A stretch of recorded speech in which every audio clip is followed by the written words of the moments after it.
Next SLO है हमारा बच्चों 16.5.4, जिसमें हम नेचुरल फर्टिलाइज़र्स और सिंथेटिक फर्टिलाइज़र्स को डिस्कस करेंगे। देखेंगे कि कौन से फर्टिलाइज़र्स हमारे पास क्या हैं, इम्पॉर्टेंट होते हैं, और नेचुरल और सिंथेटिक या केमिकल फर्टिलाइज़र्स के एडवांटेजेस और डिसएडवांटेजेस क्या हैं हमारे।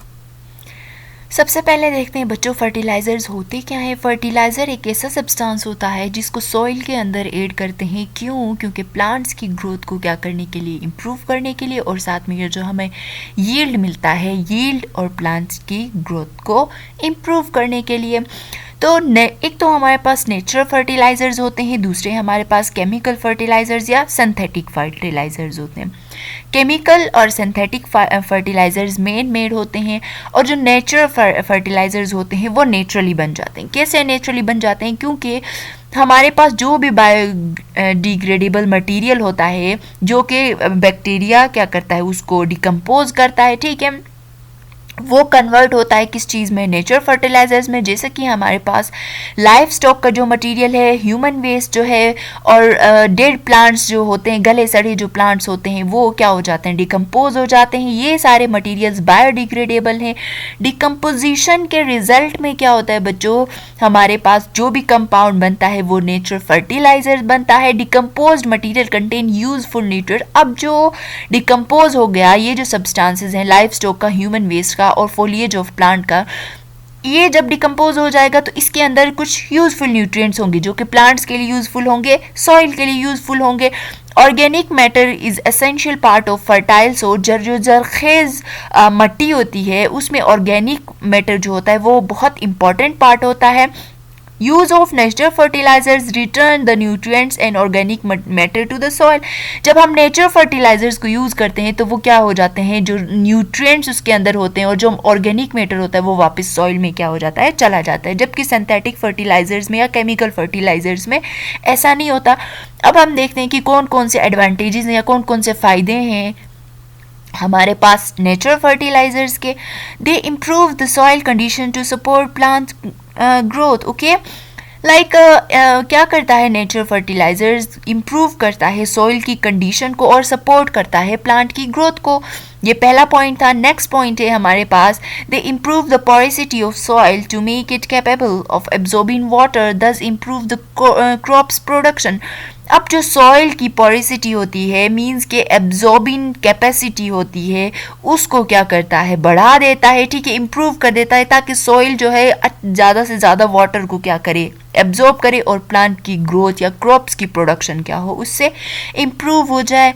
नेक्स्ट है हमारे पास, they improve the structure of soil which in turn allows more air to get to the plant roots. Okay, हमारे पास क्या है, प्लांट के जो रूट्स हैं उन वो क्या होता है, इम्प्रूव करता है स्ट्रक्चर, मीन्स के नेचुरल फर्टिलाइजर्स इम्प्रूव करता है किस चीज़ को, स्ट्रक्चर ऑफ सॉइल को।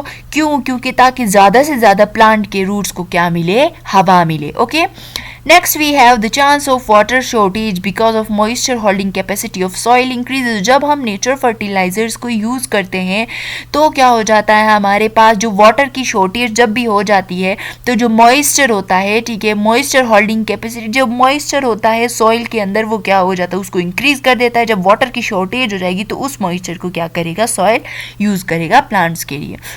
नेक्स्ट क्या है, natural fertilisers practically do not contain toxic chemicals. Natural fertilisers हमारे पास क्या होते हैं, उनके अंदर कोई टॉक्सिक या हार्मफुल केमिकल्स नहीं होते हैं। They do not damage the soil and crops yield increases.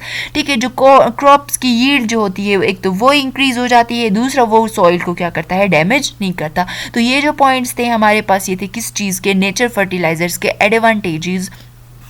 ठीक है, अब वो ये जो नेचुरल फर्टिलाइजर्स के एडवांटेजेस थे, इसी तरह जो केमिकल फर्टिलाइजर्स होते हैं, या इनको सिंथेटिक फर्टिलाइजर्स कहें या मैन मेड फर्टिलाइजर्स कहें, एक ही बात है। अब देखेंगे केमिकल फर्टिलाइजर्स, सिंथेटिक फर्टिलाइजर्स के डिसएडवांटेजेस या एडवांटेजेस क्या हैं। ठीक है, इसके डिसएडवांटेजेस ज़्यादा होंगे क्योंकि जो केमिकल फर्टिलाइजर होता है वो मैन मेड होता है।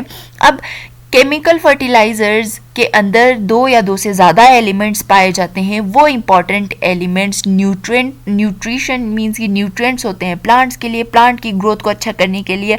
अब वो उन न्यूट्रिएंट्स का नाम है हमारे पास नाइट्रोजन, फॉस्फोरस और पोटाशियम। ठीक है, अब केमिकल फर्टिलाइजर्स के अंदर ये 3 एलिमेंट्स होते हैं, नाइट्रोजन, फॉस्फोरस और पोटाशियम।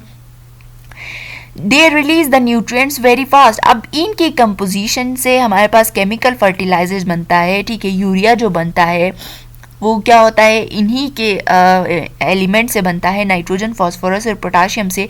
ये न्यूट्रिएंट्स जल्दी रिलीज हो जाते हैं सॉइल के अंदर। ठीक है, their effect are short lived, so they are required again and again after short intervals, may be 4 to 6 times in a year. Okay, इनका इफेक्ट क्या होता है, बहुत शॉर्ट लीव होता है, ठीक, बहुत कम अरसे के लिए इनका इफेक्ट होता है। इनको बार बार यूज़ करना पड़ता है, 4 से 6 मीन्स कि 4 to 6 टाइम्स पूरे ईयर में हमें यूज़ करना पड़ जाता है। इसलिए केमिकल फर्टिलाइजर्स की मीन्स की डिसएडवांटेज है, जबकि नेचर फर्टिलाइजर्स को हम एक ही बार साल में यूज़ करते हैं या 2 बार यूज़ करते हैं, जबकि इसको 4 to 6 टाइम यूज़ करना पड़ता है। यूज़ ऑफ सिंथेटिक फर्टिलाइजर्स में cause over fertilization result in burning of plants instead of greening them. Okay, greening them. इसका मतलब ये हुआ कि जो सिंथेटिक फर्टिलाइजर्स या केमिकल फर्टिलाइजर्स होते हैं वो क्या करते हैं, और फर्टिलाइजेशन करते हैं, जिसके रिजल्ट में प्लांट या तो जल जाता है। ठीक है, उनको ग्रीन करने के बजाय पूरा प्लांट क्या हो जाता है, जल जाता है। तो ये हमारे पास थे डिसएडवांटेजेस। ठीक है, डिसएडवांटेजेस थे हमारे पास फर्टिलाइजर्स के, चाहे वो केमिकल फर्टिलाइजर्स के, और हमने नेचुरल फर्टिलाइजर्स जो हैं उनके क्या पढ़े, एडवांटेजेस पढ़े। आप लोग अच्छे से कॉपी में इस लेक्चर को नोट कीजिएगा और मुझे नोट्स की फॉर्म में भेज दीजिएगा। Thank you so much.